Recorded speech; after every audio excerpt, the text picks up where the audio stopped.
الحمد لمن فرد صمد عن صفة الخلق بريع رب عزلي خلق الخلق كمالا الحمد لمن قدر خيرا وقبالا الشكر لمن جور حسنا وجمالا الحمد لمن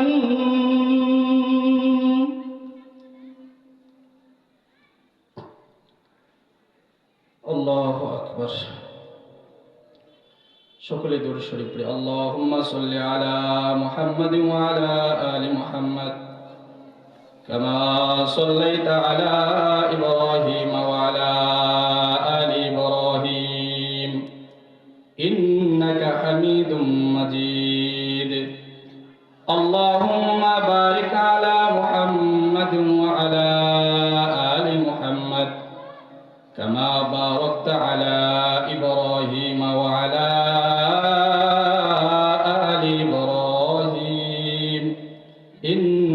হামিদুম মাজিদ আলহামদুলিল্লাহ সকলে বলে আলহামদুলিল্লাহ আলহামদুলিল্লাহ মহান আল্লাহ সুবহানাহু ওয়া তাআলার দরবারে লাখ কোটি শুকরিয়া জ্ঞাপন করছি যে মহান আল্লাহ তাবারক ওয়া তাআলা আমাদের সকলকে পড়াবেলগাছি ইন্তেজামিয়া যুব সমাজ ও এলাকাবাসীর উদ্যোগে 37তম বার্ষিক ইসালে সওয়াবের দোয়া অনুষ্ঠান ও মাহফিল এখানে আসতে পেরে আপনারা খুশি না বেজার? খুশি।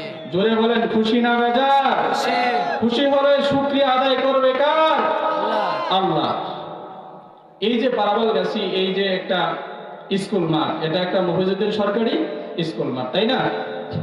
কিন্তু আজকে জানেন এই স্কুল মাঠ আজকে আর স্কুল মাঠ নাই। কি বলেন? স্কুল মাঠ আর স্কুল নাই। তার প্রমাণ যারা এখনো আশেপাশে ঘোরাফেরা করতেছেন, মনে করতেছেন আমরা মাহফিলে আসতেছি না, আমরা মনে হয় খুব লাভবান না, প্রমাণ নেন।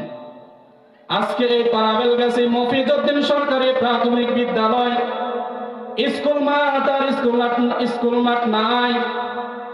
হাদিসের ভিতরে আসছে নবী করিম সাল্লাল্লাহু আলাইহি সাল্লাম বলেন আজকের এই পারাবেলগাছি মফিজউদ্দিন সরকারি প্রাথমিক বিদ্যালয়ের মাঠ আজকে কিসের দ্বারা পরিপূর্ণ হয়েছে তোমরা জানোনি?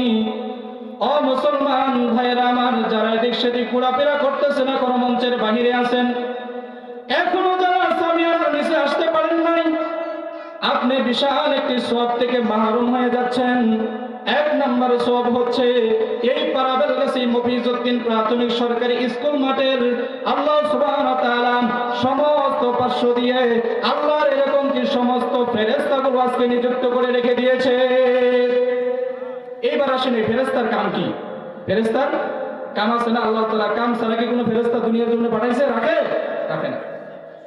ফেরেশতার কাম হচ্ছে একজন নয়, দুইজন নয়, হাজার হাজার ফেরেশতা আল্লাহ সুবহানাহু ওয়া তাআলা এই জালিসুর রহমান বেহেশতের বাগানের চতুর্পার্শ্ব দিয়ে রেখে দিয়েছে।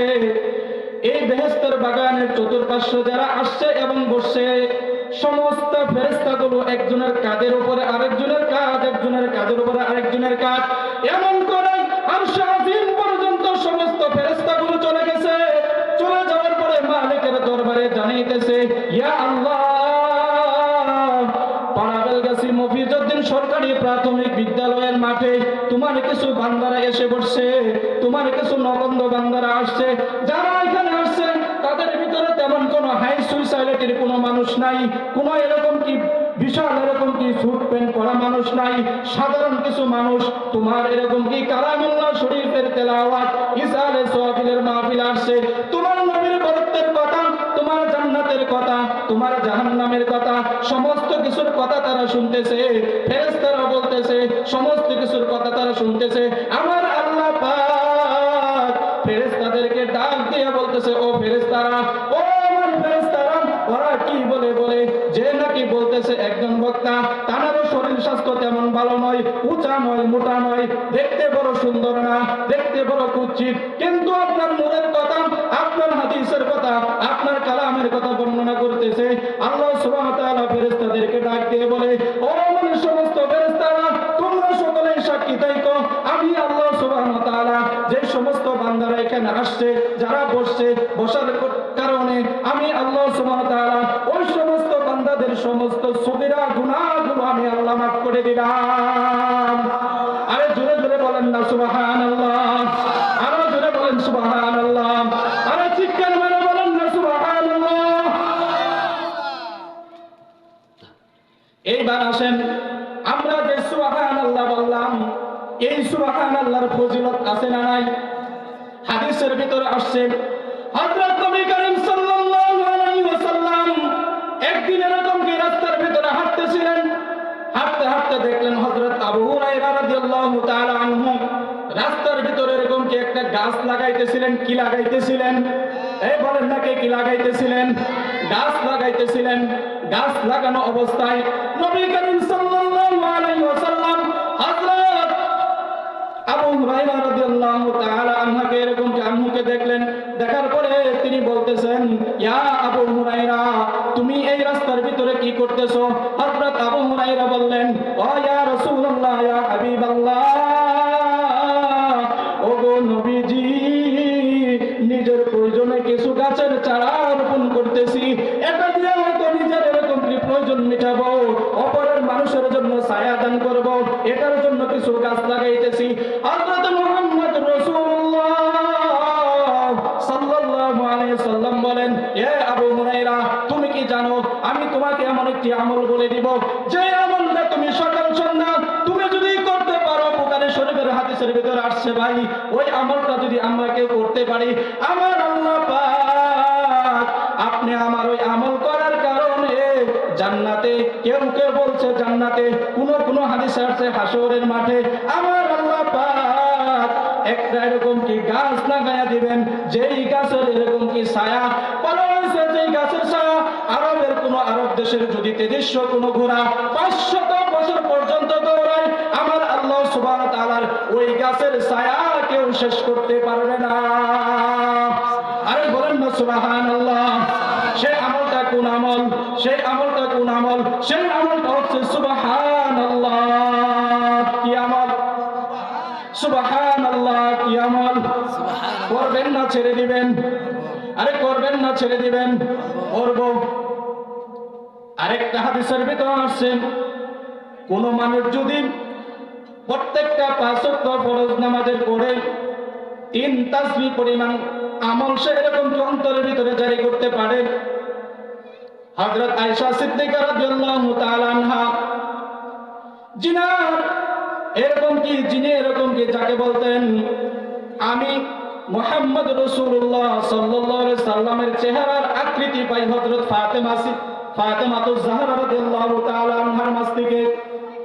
সেই ফাতেমাতুজ জাহরা রাদিয়াল্লাহু তাআলা আনহা হইতে সরাসরি একটি হাদিস এরকম কি বর্ণিত আছে, ও আমার পর্দানিশীন মা বোনেরা, যেহেতু মাইকের আওয়াজ কানের ভিতরে যাচ্ছে, আপনারাও কথাগুলো সুন্দর করে ভালোভাবে মনোযোগ দিয়ে সুন্দর করে শুনবেন গো মা।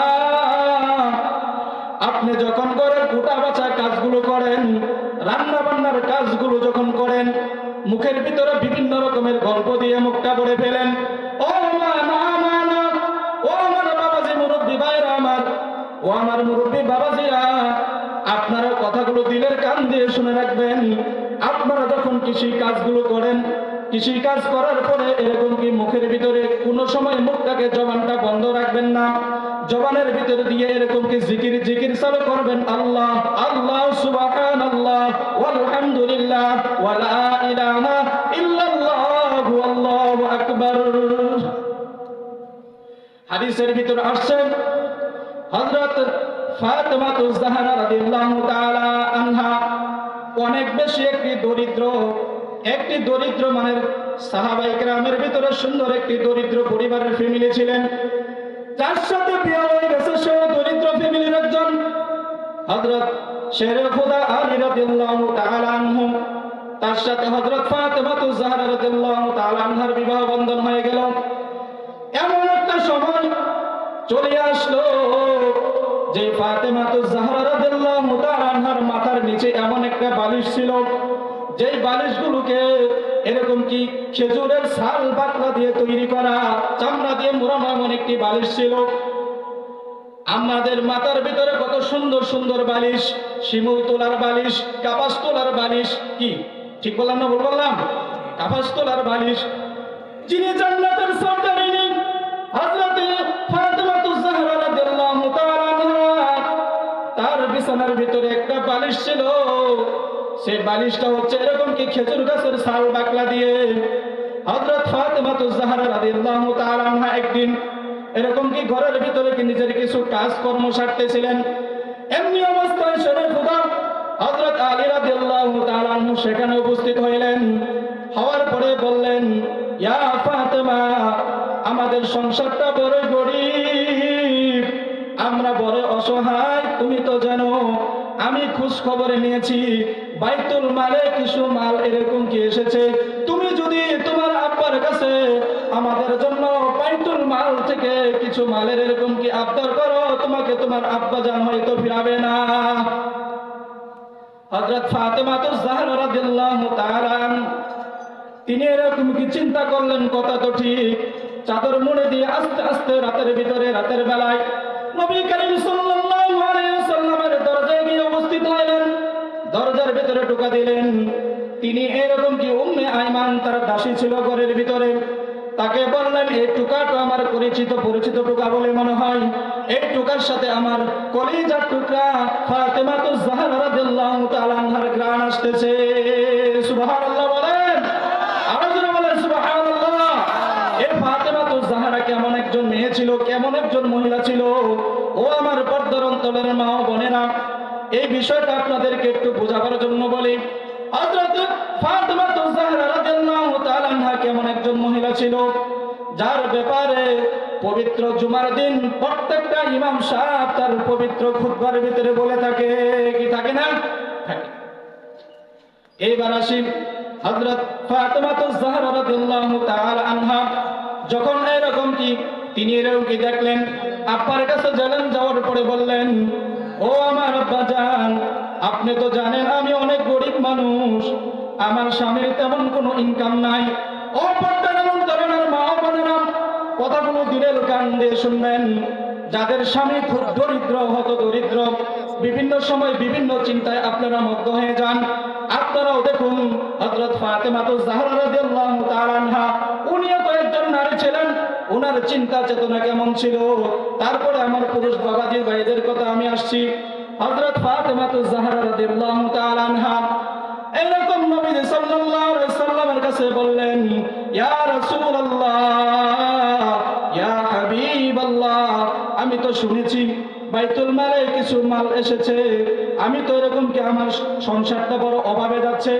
আপনি আমাকে বাইতুল মাল হইতে কিছু মাল এরকম কি দিন, যেটা দিয়ে আমি আমার সংসার পরিচালনা করতে পারি। নবী করিম সাল্লাল্লাহু আলাইহি সাল্লাম চিন্তার ভিতরে পড়ে গেলেন। বাইতুল মালের যে মাল, এটা তো গরিব দুঃখীদের জন্য বন্টন হয়ে গেছে। সাথে সাথে মুহাম্মাদুর রাসূলুল্লাহ সাল্লাল্লাহু আলাইহি সাল্লাম বলে দিলেন, না না না, বাইতুল মাল থেকে কোনো মাল তোমাকে এরকম কি দেওয়া হবে না। বলে, আব্বা জান কেন? বলে, বাইতুল মালের সমস্ত মালগুলো এরকম কি বুকিং হয়ে গেছে। আমার মুহতারাম ভাই, কেমন ছিল নবী করিম সাল্লাল্লাহু আলাইহি সাল্লামের চরিত্র। বর্তমান যদি আমাদের ক্ষমতাশালী মানুষদের চরিত্রের মতো হতো, তাহলে তো মেয়ে চাইছে কি আর করার, কোনখান থেকে একটু টান টুন দিয়ে হাওলাত করে হলো, যার জন্য যে মালটা বন্টন হয়েছে তার কাছ থেকে মাইনাস করে হলো মেয়ের জন্য একটা কিছু রাখা যায়। এরকম চিন্তা আমাদের দিলের ভিতরে আসতো কি আসতো না? আসতো, আসতো। নবী করিম সাল্লাল্লাহু আলাইহি সাল্লামের দিলটা কেমন ছিলেন। সাথে সাথে এরকম কি না করে দিলেন, বলে দিলেন। সাথে সাথে আল্লাহ সুবহানাহু ওয়া তাআলা জিবরাইল আলাইহিস সালাতু ওয়াস সালামকে পাঠাইলেন। পাঠানোর পরে তিনিও রাতের বেলা এরকম কি বাড়ি ফেলে গেলেন। স্বামীকে বললেন, বাইতুল মাল থেকে কোনো মাল আমাদের জন্য বরাদ্দ নাই। স্বামীও আলহামদুলিল্লাহ বললেন। হযরত ফাতেমাতুজ জাহরা তিনিও আলহামদুলিল্লাহ বলে বাড়ি চলে গেলেন। রাতের বেলায় নবী করিম সাল্লাল্লাহু আলাইহি সাল্লাম খুব পেরেশানির ভিতরে চলে গেলেন। আমার একটা মেয়ে, কেবলমাত্র মেয়ে, যেই মেয়েটা আমার সামনে এসেছে, আসার পরে ওই মেয়েটাকে আমি কোনো সহযোগিতা করতে পারি নাই। কোনো সহযোগিতা না করে তাকে আমি খালি হাতে ফিরিয়ে দিয়েছি। এই কথা চিন্তা করে নবী করিম সাল্লাল্লাহু আলাইহি সাল্লাম বড় চিন্তা পেরেশানিগ্রস্ত নিয়ে রাত এরকম কি রাত্রি যাপন করতে লাগলেন। মুসলমান ভাইরা আমার, বাবাজিরা আমার, ও পর্দার অন্তরের মা ও বোনেরা আমার, নবী করিম সাল্লাল্লাহু আলাইহি সাল্লাম চিন্তা করতে করতে রাতের বেলা তার ঘুম হইল না। জিবরাইল আলাইহিস সালাতু ওয়াস সালামকে আমার আল্লাহ দূত পাঠাইয়া দিলেন আর বললেন, তুমি নবীকে বলো ফাতেমাতুজ জাহরা রাদিয়াল্লাহু তাআলা আনহাকে দুইটা জিনিস আমি দিব, একটা জিনিস দিব, যদি সে বাইতুল মাল থেকে মাল নেয় তাহলে তাকে বাইতুল মাল থেকে মাল দেওয়া হবে, আর যদি সে আরেকটা আমল নেয় তাহলে তাকে বাইতুল মাল থেকে মাল দেওয়া হবে না, তাকে আমল দেওয়া হবে। এই আমলের কারণে হযরত ফাতেমাতুজ জাহরা রাদিয়াল্লাহু তাআলা আনহার সংসারে কোনোদিন অভাব অনটন দেখা দিবে না। সে আমলটা শুধু ফাতেমার জন্য না আমাদের জন্য? কথা বলেন, শুধু ফাতেমার জন্য আমাদের জন্য? মুসলমান ভাইরা আমার, সে আমলটা কি আমল? হযরত জিবরাইল আলাইহিস সালাতু ওয়াস সালাম নবী করিম সাল্লাল্লাহু আলাইহি সাল্লামকে বলে দিলেন। নবী করিম সাল্লাল্লাহু আলাইহি সাল্লাম পরদিন সকালে ফাতেমাতুজ জাহরা রাদিয়াল্লাহু তাআলা আনহার বাড়িতে চলে গেলেন। বাড়িতে চলে যাওয়ার পরে ফাতেমাতুজ জাহরা রাদিয়াল্লাহু তাআলা আনহা সালাম কালাম কৌশল বিনিময় করার পরে বললেন, ও আমার আম্মা জান, আপনি গত রাত্রে আমার বাড়ি গিয়েছিলেন, আমি আপনাকে খালি মুখে বিদায় দিয়েছিলাম। আমি আপনাকে খালি মুখে বিদায় দিয়েছি কারণ আমার তেমন কোনো অর্থ সম্পত্তি নাই। আমার আল্লাহ আপনার জন্য একটা অর্থ সামর্থ্য এরকম কি বরণ করেছেন। হযরত ফাতেমাতুজ জাহরা খুশিতে বাকবাক হয়ে বললেন, ইয়া রাসূলুল্লাহ, ইয়া হাবিবাল্লাহ, কি সেই অর্থ সম্পত্তি? হযরত নবী করিম সাল্লাল্লাহু আলাইহি সাল্লাম বলেন, আপনি যদি দুনিয়া চান, দুনিয়ার কোনো সম্পদ আপনি যদি চান দুনিয়াতে আপনাকে অট্টালিকা সবকিছুই বানাই দেওয়া হোক, তাহলে আপনাকে দেওয়া হবে। আপনি দুনিয়ার বাইতুল মাল থেকে যত ইচ্ছা বাইতুল মালের সমস্ত মাল আপনি খরচ করতে পারবেন, আপনাকে সে অনুমতি দেওয়া হবে।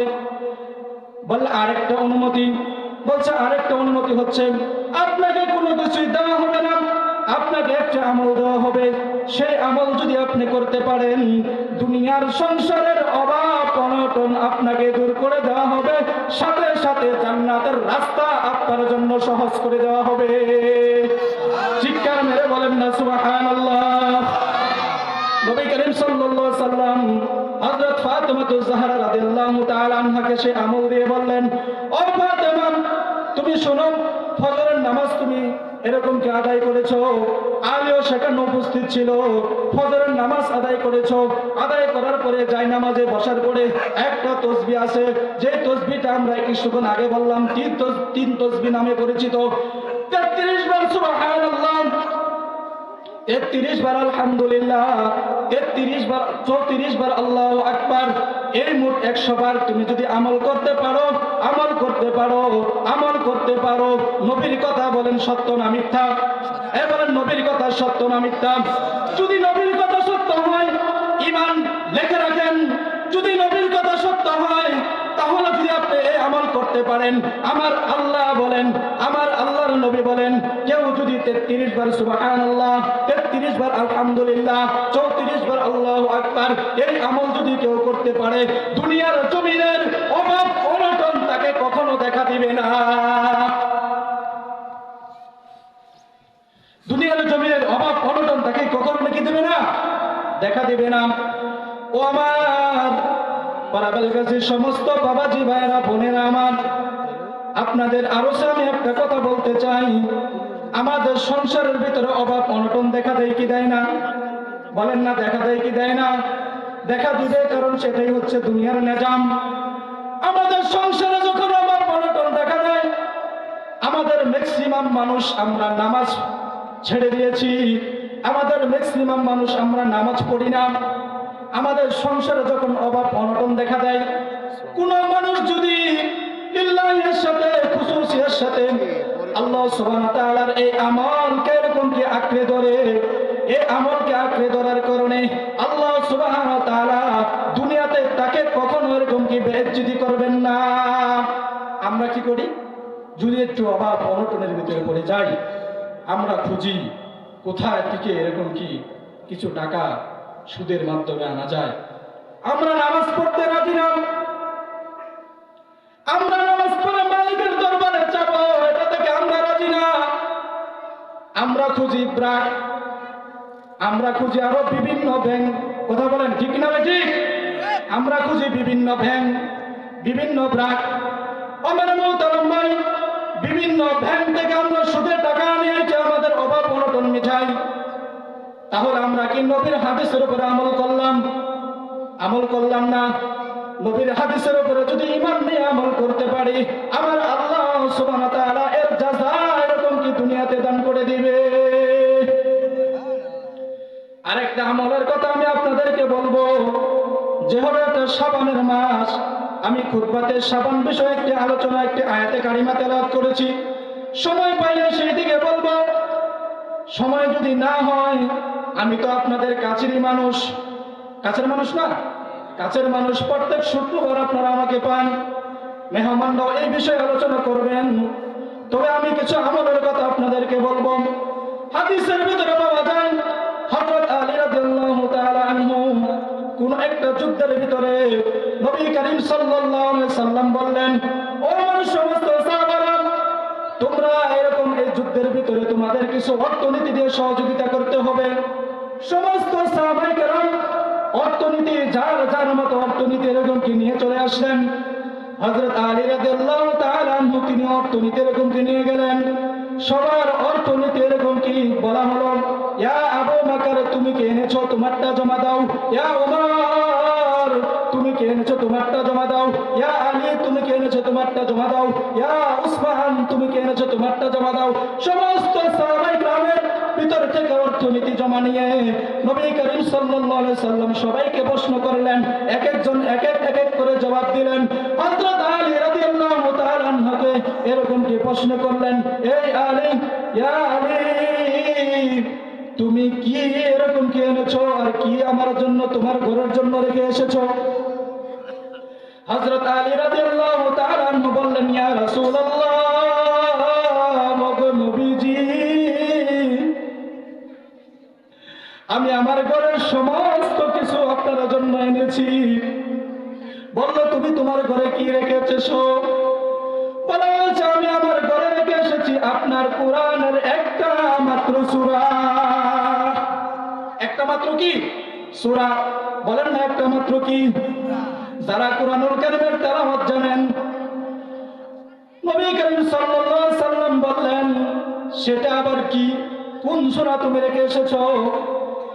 সাহাবী বললেন, ইয়া রাসূলুল্লাহ, ওগো নবীজি আপনার মুখ থেকে শুনেছি কেউ যদি মাগরিবের নামাজের পরে সূরা ওয়াকিয়ার তেলাওয়াত করতে পারে, সূরা ওয়াকিয়ার তেলাওয়াত করে, আমার আল্লাহ সুবহানাহু ওয়া তাআলা ওই ব্যক্তির কখনো ধন সম্পদ টাকা পয়সার জন্য চিন্তা করতে হবে না।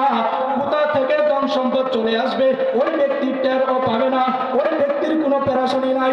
নিয়মিত কেউ যদি সূরা ওয়াকিয়ার তেলাওয়াত করে, আমার আল্লাহ সুবহানাহু ওয়া তাআলা ওই ব্যক্তির পকেটে অটোমেটিকলি টাকা পয়সার রোজগারের ব্যবস্থা আল্লাহ করে দিবেন। এ আমল আমি নিজে পরীক্ষিত, আলহামদুলিল্লাহ, গর্বের সহিত বলে আমি নিজে পরীক্ষিত। ওরে মেয়ের মোহতারাম ভাই, ছাত্রকালের থেকে যখন ফারেক হইলাম, হওয়ার পরে এমন একটা সময় গেল বাড়িতে টাকা পয়সা দেওয়ার মতো কোনো অবস্থা নাই। এমন অবস্থায় হযরত হুজুরদের সাথে পরামর্শ করলাম, তারা এই আমলের কথা আমাকে আরো জোরদার করে বললার পরে কিছু সময় দেখলাম এরকম কি ফারেক হওয়ার পরে পকেটের ভিতরে টাকাই থাকে না। কিন্তু একটা জায়গায় গেছি, যাওয়ার পরে যেখান থেকে কোনো হাদিয়া আসার জন্য এরকম কি কোনো প্রস্তুতি ছিল না, সেখান থেকে মনে হচ্ছে চলার জন্য কিছু টাকা এরকম কি পকেটের ভিতরে অটোমেটিকলি চলে আসছে। এটা আমাদের পরীক্ষিত। দেখেন না, হুজুররা অল্প টাকা বেতন পায়, কিভাবে চলে? কখনো এরকম চিন্তা ধারণা আপনার দিলের ভিতরে আসে? অল্প টাকা বেতন পায় হুজুররা কিভাবে চলে? এটা হুজুরদের বড় মহত্ব না, আমার আল্লাহ সুবহানাহু ওয়া তাআলার রহমতে এই সমস্ত মানুষগুলো চলে। পাঞ্জাবি আপনার একটা শার্ট বানাইতে 4 থেকে 500 টাকা লাগে। আমার গায়ে যে পাঞ্জাবি আছে এটার দাম হচ্ছে প্রায় 3000 টাকার মতো আমার খরচ পড়ে গেছে। বেতন ভাই কত বলেন? হ্যাঁ, মাথার মধ্যে কি ভূত জ্ঞান কিছু আসে? ও মেরে মোহতারাম ভাই, আমি ওই দিকে যেতে চাই না। আমি যেই বিষয়ে আয়াতে কারিমা তেলাওয়াত করেছি এই বিষয়ে আমি কয়েকটা কথা বলবো। 1 নম্বর কথা হচ্ছে, সামনে একটা 14 ইতিবাগতের একটা রাত্রি আসছে। সেই রাতটা কোন রাত? শবে বরাতের রাত। বলেন না, সেই রাতটা কোন রাত? শবে বরাতের রাত।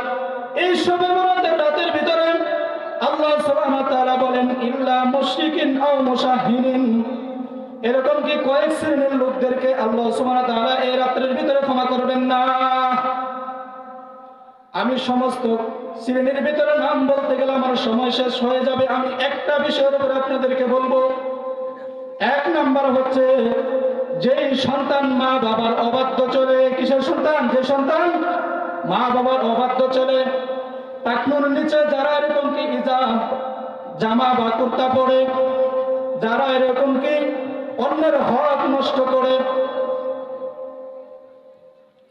মেরে মোহতারাম ভাই, আমি একটা কথা বলে সংক্ষিপ্ত করে দেব।